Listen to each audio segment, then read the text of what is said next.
एसपीओज़ की आवाज़ को उठाने का पहला कारण तो हमारा ये है, जो जम्मू कश्मीर लद्दाख में हमारे एसपीओज़ भाई नौकरी करते हैं। आप सभी जानते हैं कि बेल्ट फोर्स का एक प्रोटोकॉल है जिसमें वो प्रोटेस्ट नहीं कर सकते।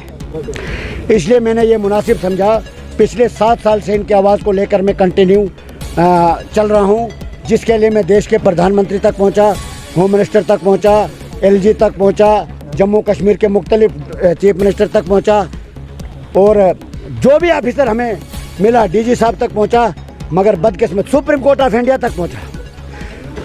सैलरी में कुछ इजाफा ज़रूर हुआ, मगर जो हम डिमांड कर रहे हैं वो आज तक नहीं मिला।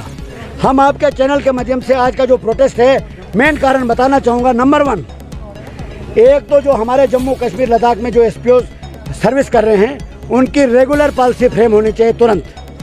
नंबर 2, जो हमारे डिसंगेज एसपीओ है जम्मू कश्मीर में, उनको तुरंत बहाल किया जाए। हमेशा एसपीओ जो हैं लड़ाई लड़ने के लिए आगे होते हैं, चाहे वो मिलिटेंट हो या फिर कहीं भी कोई भी सिचुएशन हो, एसपीओ हमेशा आगे रहते हैं। लेकिन उसके बावजूद भी एसपीओ के साथ हमेशा सुतेला व्यवहार ही क्यों किया जा रहा है? क्योंकि कश्मीर की बात की जाए, क्योंकि आप जानते हैं कि हमारे जम्मू कश्मीर की एक परंपरा रही है अफसरशाही। अफसर की सुनता है। कहीं एसपीओ ऐसे हैं जिनको डिसएंगेज कर दिया, किसी एमएलए ने फ़ोन कर दिया मेरे 2 बंदे आपने एडजस्ट करने हैं, गरीब लड़कों को हटा दिया जी, आपको डिसएंगेज कर दिया है, उनको लगा दिया।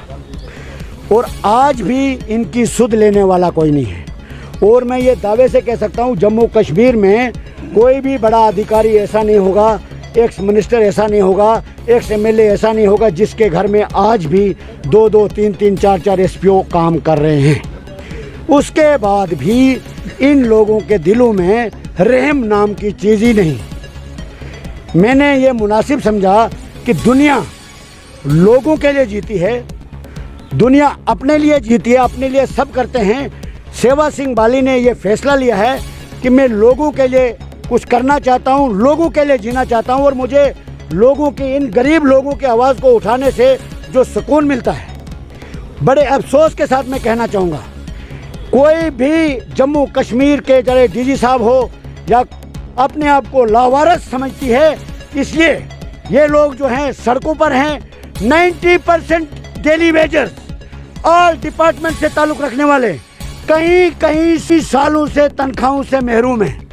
कहीं हमारे भाइयों ने सुसाइड तक कर लिया।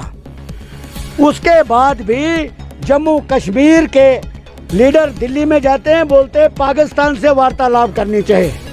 पहले अपने घर को तो सुधारो मेरे भाइयों। ये लोग जो हैं, क्या इनकी बात नहीं करनी है? जो भी करता है यहाँ पर अपनी कुर्सी के लिए करता है।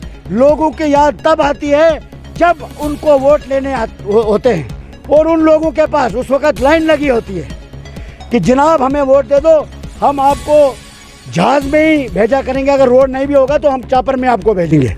मगर 6 साल के बाद न चापर, न रोड, न वो लीडर मिलता है। ये हमारे जम्मू कश्मीर की बदकिस्मती है और इसमें कोताही जो है आम जनता की है।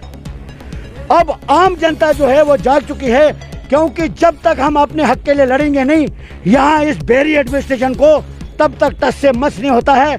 अब हम लोग, गरीब जनता जाग चुकी है और हम जो लोग जाग चुके हैं, अगर ज़रूरत पड़ी हम अपने बच्चों को लेकर भी सड़कों पर आएंगे। उस वक्त देखते हैं कि ये गवर्नमेंट जो हमसे क्या रणनीति आप दिल्ली। मैं कल दिल्ली जा रहा हूँ। एक तो ये जो ऑर्डर हुए हैं कुछ रिसेंटली, उनको सुप्रीम कोर्ट में चैलेंज करूँगा। Number 2, home minister of India Amit Shah साहब से मैंने अपॉइंटमेंट के लिए रिक्वेस्ट भेज दी है। जिस दिन मुझे अपॉइंटमेंट मिलती है, ये पूरा अपडेट, ये मैंने पूरी फाइल तैयार कर ली है जम्मू कश्मीर के मुतालिक, वो मैं उनसे डिस्कस भी करूँगा। अगर ऊपर वाले ने मौका दिया पूरी जानकारी दूंगा और पूरा भरोसा भी है मुझे, उस पर अमल भी होगा, क्योंकि उन्होंने ऑलरेडी पहले भी लिखा है। ये आप देख सकते हैं, उन्होंने पहले भी लिखा है। मगर यहाँ पर आके ये अपने उस शहनशाही गरूर में, अंग्रेज़ों के दौर की हुकूमत है जम्मू कश्मीर में। इस वक्त कई ऑफिसर ऐसे हैं जिनको जम्मू कश्मीर के तमाम डिस्ट्रिक्ट का नाम भी पता नहीं है, मगर जम्मू कश्मीर की चाबी उनके हाथ में दीजिए। तालियां इस बात पे।